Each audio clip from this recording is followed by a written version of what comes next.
Welcome back.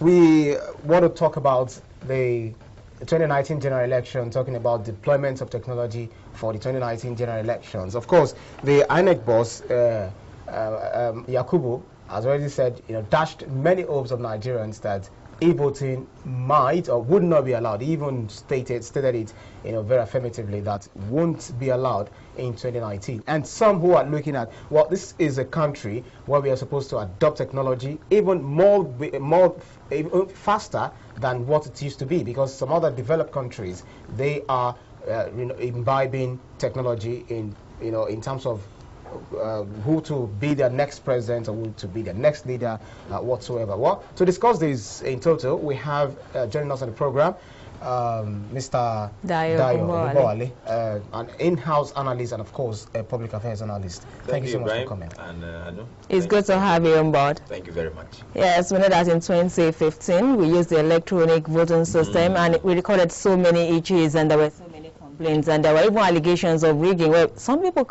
went to court, but is that enough to say that in 2019 there won't be electronic voting? Okay, let's start this way. Here's what we know.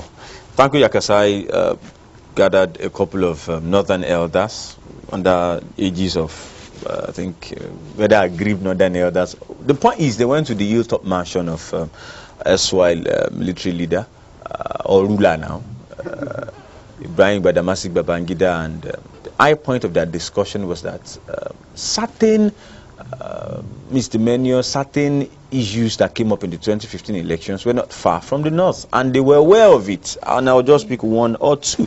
With respect to the electioneering process, Tanko Yakasai made a bold declaration that contrary to the way the elections went on in the southern part of Nigeria, in the north, they actually had little or no regard for the electronic voting system.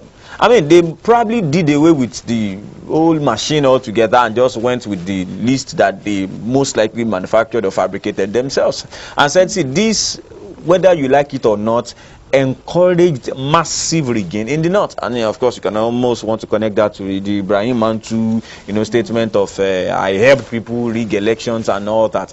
Now, if electronic voting hardly succeeded, even in the south where it was well used and was more or less, done away with in the north, Professor Yakub is coming out to tell us that 2019 elections we most likely will not use. In fact, we are not using electronic voting. And then you want to ask yourself, March 2018, Sierra Leone had the elections and deployed blockchain technology for their voting. I mean, the very first time any country in the world will use blockchain technology. Sierra Leone is a developing, in fact, it's one of the countries that are under asterisks. We are listing developing countries. They asterisk them, and the reason why they asterisk them is because you see under that thing they will say not likely to develop. Yeah, because one, they don't even have the resources we have. They are just managing. Nigeria has potentials. We have the crude oil. We have the human resources. Currently, Nigeria has the largest, cache of crop of educated citizens in the whole of Africa. Fantastically brilliant. Yes, we have the largest number of educated citizens. Forget what you read around. When I say educated citizens, I'm not just talking people in Nigeria now, but in the diaspora. Nigerians are one of the most educated immigrants in the United States of America as we speak today. Right. Same thing in the UK. Now, this same country with all the technology, the most annoying part of the Sierra Leonean election, not for Sierra Leone now, but for Nigeria, is that Nigerians went to deploy that technology for their elections. It was Nigerians that led that team that ran the blockchain technology to run Sierra Leonean election. But don't forget about, when we were talking about the 2015 election, apart from what happened in the north, even former President Goodluck Jonathan, his thumbprint could not actually match. It wasn't accepted at that point. And it's emphasized so many people who could have voted. Sure. So we blame them for saying that this time around we are not going to employ. You see, when you look at the negatives that comes with not using that machine, it's of course it far outweighs the positive side, and this is the reason. Now, this is just a sheet of paper. When you do not use the electronic machine, the other option is for you to go back to a list. Now, that list could come from anywhere. You can sit down inside this studio, get a printer, and print the list, irrespective of whatever INEC is pasting now. You know, there's this list they are telling people to come and confirm. That is supposed to be the list, but anything can happen. I mean, this is computer now, and there's no foolproof way of securing that particular list and ensuring that it is the original list. Mind you, according to that list, anybody can show up and say, "I am Ibrahim Shita." Yes.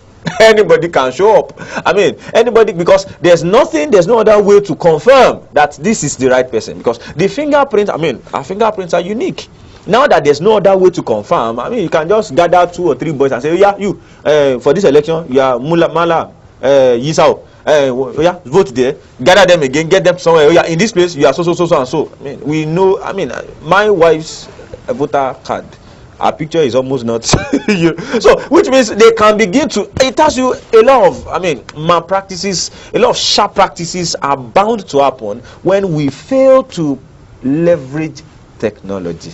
A lot of things, I can assure you, I mean, I'm not trying to be pessimistic. If we go this way, as Professor Yakiba said, the 2019 elections will most likely be marred with a lot of sharp practices. Now, if we say 2015 general elections that brought in the APC, you know, was about the freest and fairest elections in the history of this country, and the deployment of the voter card, I mean, the machine that were used for the voting during elections.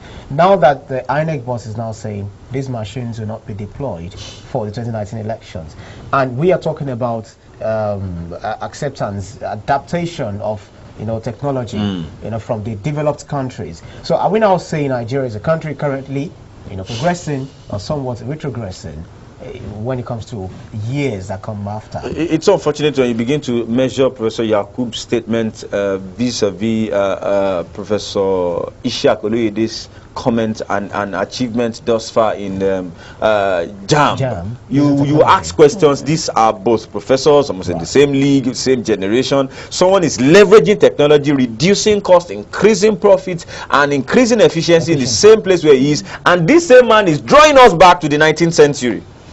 Now, you ask questions, what does it take to deploy accurate? I was seeing one particular interview organized, Professor Ishaq Oluwede, and he was saying, see, the massive corruption in JAM before him, where you will not totally blame them, but because maybe technology had not really advanced then much. But now, it's a matter of just leveraging technology that he didn't come to do anything special. It's a matter of bringing in one solid, he said he partnered with a solid ICT firm, and they did their job. Okay, Mr. Ogunbowale, can technology actually guarantee electoral integrity? To a very large extent, yes, it can. I mean, to a very large extent, you can't compare. I mean, just like saying, I trust my legs. I can trek from here to Mokola. You know, my legs, I'm very sure my legs will not fail me. And somebody is coming with a car. Say, no, those cars, they can crash, it can tumble, the engine can fail, and all that. I mean, trying to compare, there's this Yoruba saying,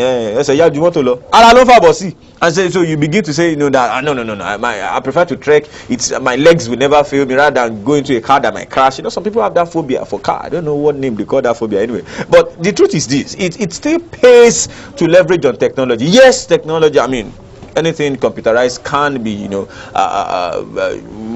tinkered with and all that. But then it still pays to leverage technology. For God's sake, we're in 2018. 2018. I mean, we can't afford to do elections like, I mean, Stonehenge and say people should come and now come and be president. For example, I'm sorry to cut you short. I mean, that slip. Have you anytime I think about 2019 elections, I wonder what would that slip look like? 68 parties. No, it become a praying man. I mean, 68 parties. I've always wondered, hey God, what will it look like that day? I mean, because the cost of printing, why are we not leveraging technology, for God's sake? Maybe. So it's still on the long run. It still pays to leverage on technology than go back to that 18th century method of voting. If Professor Mahmoud Yakubu is now admitting to the fact that people are saying the 2015 general elections were mad with what's it called? Electoral practices and all that, and underage voting and machine not recognizing the incumbent presidents. Yes, and some of them might be politics to a very reasonable extent. But the thing is it not now casting aspersion on the 2015 success? Well, to a large extent, Tanko Yakasai, I started with a statement. He said, while we in the southwest or south here are trying to be, holier than thou, sticking to the rules, running the game according to the books and all that, they never really cared in the north. As long as plenty votes are coming in, it does not matter who or where the print the thumbprint and all that. The question is this: has there really been any totally, I use the word totally here, free and fair election in Nigeria? We see things. All you have to do is just go to some polling booths. Even United States too. Of course, you understand. So trying to say 2015 elections was not free and fair. Ask Yaradua now, 2011 elections. After the old elections, even though he won, he came out to say, see, in all sincerity, this election that brought me in was not totally free. So let's talk about the implications. What are the implications of not using this electronic voting system this time around in 2019? Is it going to have an implication? Clearly, it will. One, it will be very cumbersome. Very, very, very cumbersome, very chaotic, and it will discourage, or in fact, it will discourage popular voting and encourage voter apathy to a very large extent. Because when people begin to crowd the voting polling units, and certain people are watching, most elite will first of all observe from the other side of the screen and what's going on and all that. Then when they hear poll, they are not going out. But if they notice it's ongoing and things are well, they'll probably get out. But then when they see long queues, people tell you, I can't waste my time here. So, to a very large extent, trying to use the old method will discourage a lot of people from voting. A very, very lot of people will most likely not vote. So, do you think we are prepared for this 2019 election as in now? I think Professor Yakub will be in the best position to answer that question. But I think as a nation, people are getting ready. Looking at the discussion online, on the streets, newspaper joints, at different places, even religious houses. Yes, the tension, the spirit is high. People are expectant. I think that is clear. People are very, very expectant. Many PVCs have not been collected. We are still having issues with going the electoral body and all this part of. Someone came up with, I think, 2 or 3 reasons why people will most likely not have collected their PVCs, especially in the south. Places in the north, some don't even declared public holiday for their people to go and collect their PVCs. You will not see that in the south, and that is one reason, because our governors are the kind of, those who will vote. There's really no much of this affinity for the coming elections. A governor in the north came on here and said boldly that he will give Mr. President 4 million votes. Boldly. One state. One single state. A governor said he will make sure that, Mr. President, just make sure you contest. Against what background do you think the governor might have, No, he means he's doing his job. He's ensuring, whether by hook or crook, he's ensuring that people are registering and they are getting their PVCs. Do you know, even though you come to the south here and they would go to a place and they say, yeah, wait, you come first day, second day, register, you come the next day, you register, and then they'll come maybe 1 or 2 weeks later, you get your PVCs. There are places in the north where within 2-3 days, you get your card. They ensure that people get it.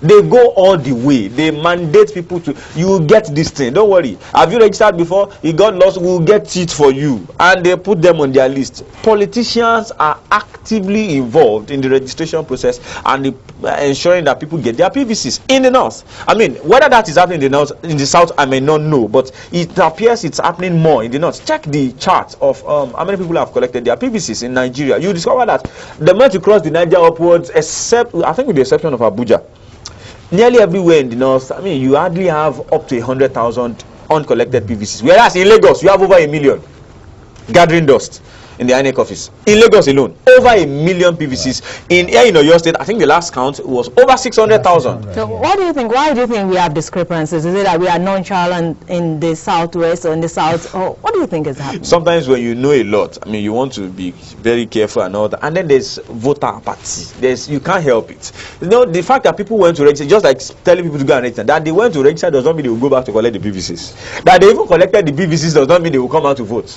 That they came out to vote does not mean they will be patient enough to actually cast their vote. Those are, these are, voter data, voting metrics that, an average politician needs to begin to look at. So there's this place of course, the NOE has a lot of work to do, aside for the INEC encouraging people to come and register. You don't just register, get that PVC when it's out. You don't just get that PVC and use it as a means of identification.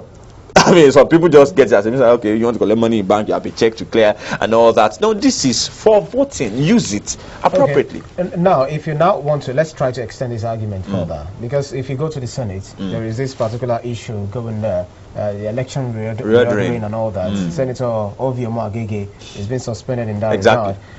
Now, is this not going to, I don't know, how would it not affect the bid by some senators who are saying, let's reorder this election so that we'll have our own election, the presidency comes, then the governorship comes, and, you know, that's reordering. So if we now go back to the, you know, default mode of voting in this country, so would it be helping them further, or would it, or is it on the side of the masses? Ibrahim, I said something on the particular platform earlier today. I said, see, between now, April, and February 2019, every single statement you see in the media, just be very sure, just conclude in your mind that it's towards elections, it's politics. I mean, everything you see anyone doing, including the Senate themselves, I mean, whatever you see them doing, including the suspension of Omar Agege and his colleagues and all that, everything is targeted towards the elections. I mean, there was an headline, there is an headline out there today in one particular newspaper talking about reps abandoning their constitutional duty and going, you know, to seek re-election, that I must be sure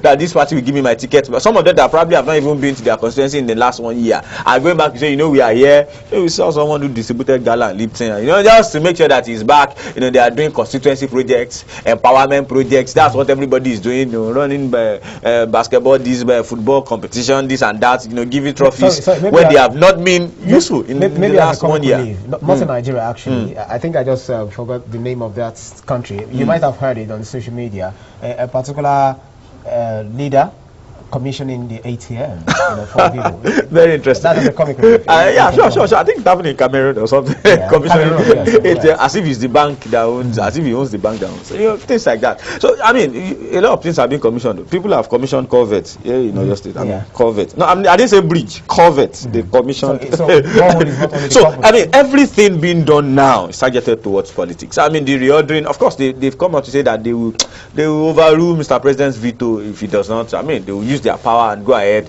and ensure that it runs the way they want it to run for personal reasons. I can assure you, they are not. Some said it's an anti-Buhari thing. I said beyond that, it's a personal thing. They want it to go their way. It's personal. What will favor them is what they'll do. I mean, Senator Shehu Sani came out and said these people earn 13.5 million running costs and all that. Has anybody come out since then to say no, it's not happening? So what will now be, what will now be the stand of the Senate, I mean the National Assembly in this regard? Because they themselves too, they used e-voting, you know, during the election amendments, the electoral amendments, the constitutional review that they did, amendments that they did. So they used e-voting and they didn't complain afterwards. So why is it that Nigerians can't deploy the same, you know, to determine their own future? Well, if the electoral umpire says that is what goes, I mean, there's very little you can do about it, because to a very large extent, the electoral umpires are meant to be unbiased. They are meant to be non-partisan. They are not meant to have any affiliations with anybody. So it's always hard for them. I mean, this is one of the reasons why it might be hard for an senator to come out and begin to talk. They might start asking questions. You trying to, you know, influence, you know, the process and all that. So to a very even the presidency cannot, to a large extent, begin to talk too much, because it will appear like they are trying to influence the electioneering process. So if the umpire says that is the best method in his own wisdom, I think we are stuck with him. Okay, since they are saying that we won't be using e-voting, but for the collation and transmission, definitely they will deploy technology. How easy will that be? Well, I might not be able to know if they can just, I mean, take a cue from, just learn from. There are a lot of technology outfits. If you decide to not to use Nigerians, all well and good if you want to go outside the country, but there's so much that can be done that will ease the electioneering process. A lot can be done, because just like you said, even after the whole counting and all that, you will still need to deploy technology, you know, to, I mean, send the necessary votes, especially for the presidential elections, you know, from each polling unit. You won't be carrying paper from the world.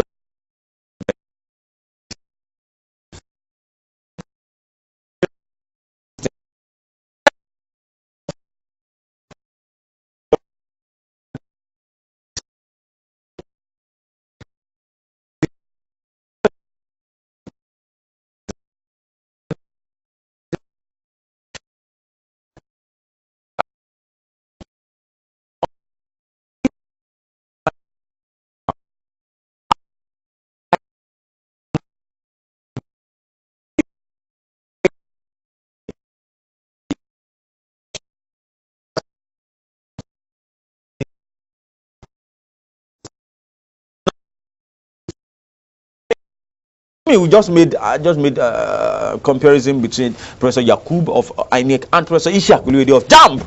It's not rocket science. It's not rocket science. It's not rocket science. Over 1 million students apply for UTME every year. Knowing fully well how sensitive elections, what the outcomes could be, why is it that it's like we're a little bit complacent when it comes to voting in Nigeria? You know, to a very large extent, let me give you the streets mindset. You know, there's this thing that whether you vote or you don't vote, the person that we enter here, that's the streets. That's the word on the streets. You vote though. You don't vote though. You know, when people like Obasanjo and they say those of us are that is the person that they know. People will tell you that 2023 they know who will be the president. I mean, it's that serious. And yes, it might look like conspiracy theory and all that, but to a very large extent, it appears this thing has been working. So that's in a way. Well, it's unfortunate. It shows we are growing anyway. That we are not yet there. We'll get there. I mean, we still have an asset democracy or just getting there. I mean, a lot of people, anybody under 40 today has really not experienced good governance. We know more of military rule. That's the truth.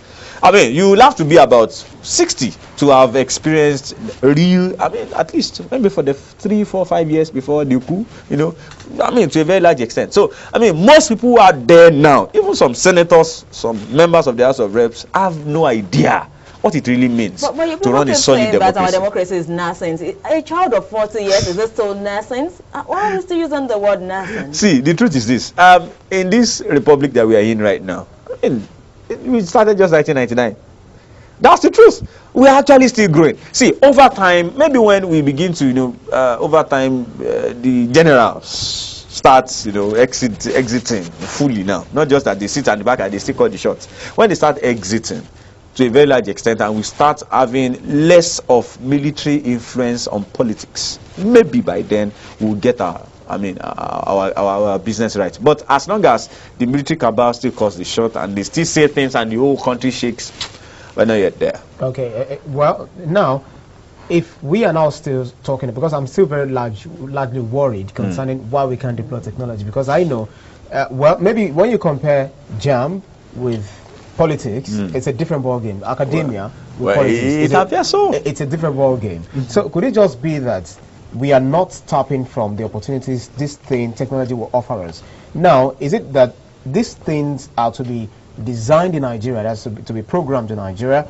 or they are going to be using, you know, programmers from other developed countries like Japan, for instance, or China, for instance, or even United States who go to some of those places to get, you know, these things programmed, and the algorithm that is going to be used to determine, okay, where does it go when you vote, where does it land?